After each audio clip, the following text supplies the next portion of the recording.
Hey guys, how you doing? My name is IoT and you are watching EaglesTracker, the home of Nigerian football, your go-to channel for everything Super Eagles and of course, Nigerian football in general. We are only a few days away from Rwanda versus Nigeria in the FIFA World Cup qualifiers. And today in this video, we're going to be diving into the past clashes, into the head-to-head. We're going to talk about predicted lineups and of course, I'm going to give you my prediction for the game in general. So stay tuned. You don't want to miss this one.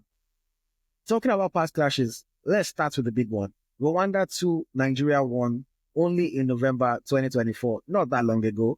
Chukwueze scored for Nigeria in 59 minutes. Boom. Nigeria seemingly in control. Then Mutsinzi equalizes for Rwanda in the 72nd minute. And 3 minutes later, Innocent Nshuti scores the winner. What happens? Nigeria is stunned. Rwanda is dancing. A big win for the Amavubi. And of course, that win is going to give them confidence going into the game in a couple of days in Kigali.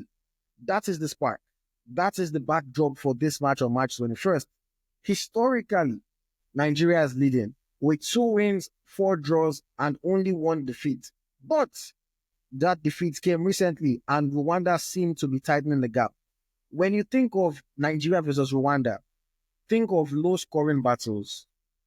5 of the 6 games that we have played so far have ended with 2 goals or less. The only game that had more than 2 goals was the recent 2-1 victory for Rwanda in November. So this again has the potential to be another low-scoring match. Back in 2016, the Super Eagles won 2-0 against Rwanda, and in 2004, another 2-0 victory for the Super Eagles. But Rwanda's recent grit and recent grind changes everything. This isn't just another game. This is not a game that we can take for granted. It is a game that has massive implications for both Nigeria and even for Rwanda in terms of the FIFA World Cup qualification. This is a game that is a must-win for the Super Eagles. Anything short of 3 points, and we can begin to see our World Cup hopes going away into the sunset. It is a big game for us. It is a game that we absolutely have to win. Building up to this game, thinking about it, I've done previous videos talking about some other things. I can just picture the drama. Late goals, tense defenses, low blocks, difficult moments. I see probably another low-scoring game. But the question is, who is going to write the next chapter in the story? History has set the stage. Now it is time for a new classic. It is time for new people to write their names in the storybooks. This can be the start of Nigeria's fantastic World Cup qualifying campaign. This can be the moment where things start to go in the right direction for us under a new coach with Eric Schell taking the helm. How are the Super Eagles going to do? Let's talk about lineup. How do I think the Super Eagles will set up in this game? I'll just preface by saying it's hard to know for sure because we're playing under a new coach, Coach Eric Schell. But they say that past behavior is the best predictor of future behavior. So when I look at how Eric Schell has set his teams up in the past, of course, most recently with Mali, Schell typically plays with a 4-3-1-2 formation, 4-3-1-2. Sometimes he can play in 4-4-2.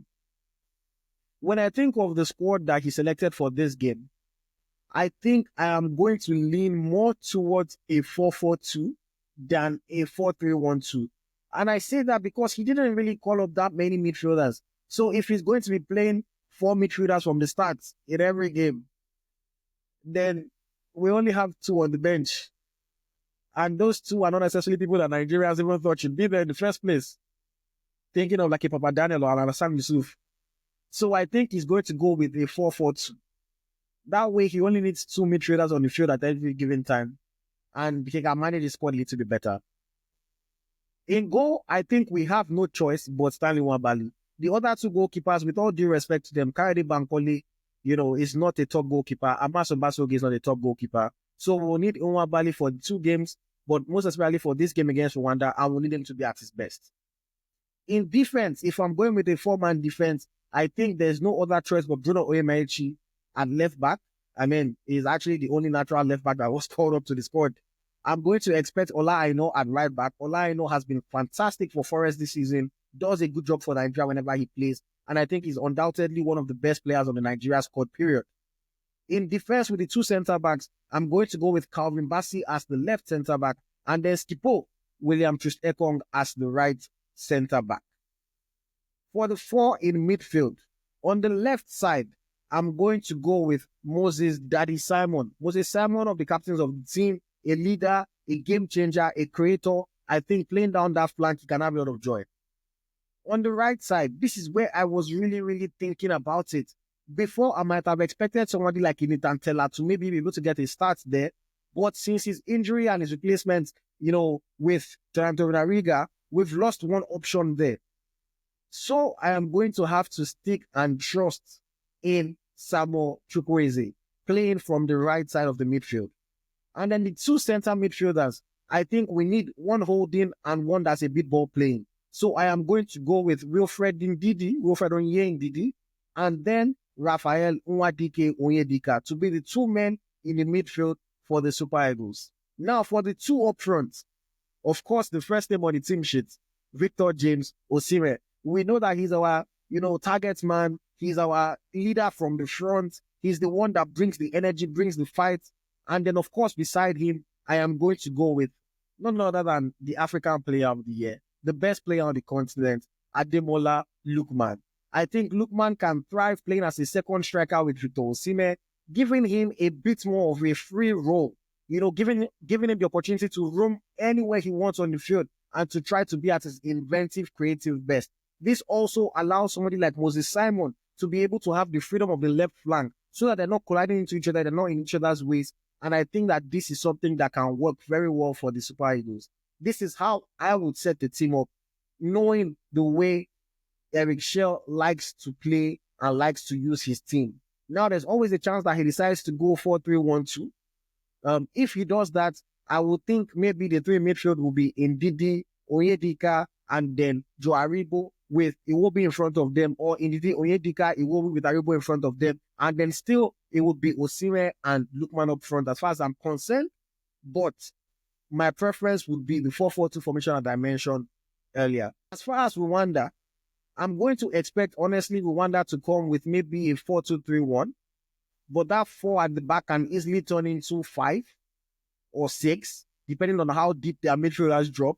I expect them to play with a low block, so it's going to be interesting for us. I expect Ntwari in goal. I expect Nshuti up front. I expect Bizimana in the midfield, but I'm not going to go ahead and predict the entire starting lineup for Rwanda, because as much as I have studied and know them, I don't know, this new coach can decide to switch things up in any direction, so I'm going to wait to see how exactly Rwanda set up, but I'm expecting a low block defensive formation trying to hit us on the counter attack. Nigeria's attack, Osimhen, Lookman, Simon, Chukwueze, they will need to be firing. They will need to try to overwhelm Rwanda's defense. Rwanda know that they can hit us on the break. If you look at our past fixtures for like a year now, we haven't been the most solid team defensively. And then when we do concede, heads tend to drop. And, everything just seems to collapse from there. So I really hope that our defense is not shaky and Rwanda doesn't exploit that in today's game. Rwanda are going to focus on their organization, on their compactness, on their discipline. They are going to be tight. They are going to have a threat on the break. They have the home crowd because this game is going to be in Kigali. So that is the edge. The Super Eagles need to cope with these things very well. Ultimately, my prediction, I said earlier that we've seen typically low-scoring contests whenever Nigeria and Rwanda are faced off. So I am going to make a prediction of a 2-0 win for the Super Eagles of Nigeria. I do not hope or expect Rwanda to score, even though I know it's a possibility. I believe that they would have learned from the mistakes they made in November. So I am going to go with a 2-0 win. I'm going to say Osimhen gets a goal, and then maybe Lookman scores the second. But hey, whoever scores, I'm going to be happy as long as we're able to get the W in that one. Let me know your prediction in the comments. Your prediction for the starting 11 for the Super Eagles, as well as your prediction for the full-time score.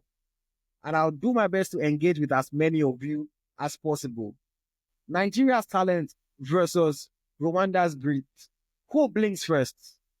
This game, honestly, is a game that I should not be too concerned about. I should be saying that the Super Eagles will win. But as we saw in November, it can go either way. Pure drama, pure excitement. I am really, really looking forward to this one. And I hope that you are too. I hope you enjoyed this video. If you haven't already, please click the like button. Make sure you subscribe to the channel so that you do not miss another video.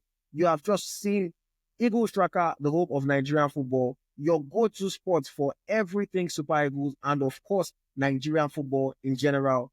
Thank you very much for watching and see you on the next video. If you want to watch the game along with me, I'll be live during the match, live reactions, live commentary, live entertainment, and we can go through the emotions together.